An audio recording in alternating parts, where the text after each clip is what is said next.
Ever had that moment of panic when you realize your Venmo app isn't locked down? Grimacing face in today's digital world, protecting your financial apps is more important than ever. We're talking about more than just a strong password. We're talking about using your unique fingerprint or face to keep your money safe. It's a simple step that can make a huge difference in your financial security.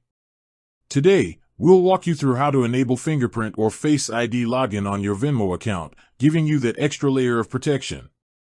Let's get to it.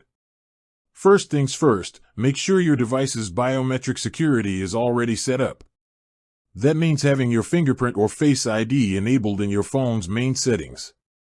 If you haven't done that, this won't work. Once that's ready, open up the Venmo app.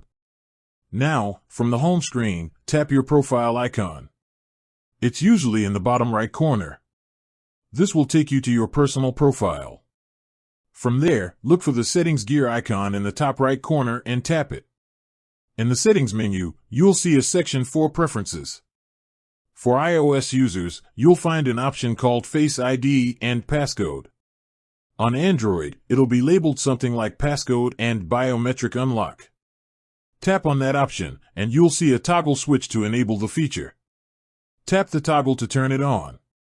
You'll then be prompted to create a passcode. This is a backup in case your biometric security doesn't work.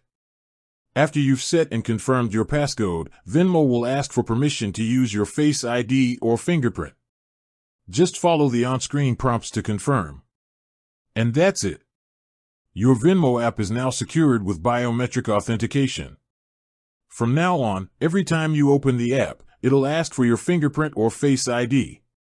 You might also be asked to verify a payment with your biometrics before it goes through, adding another crucial layer of security.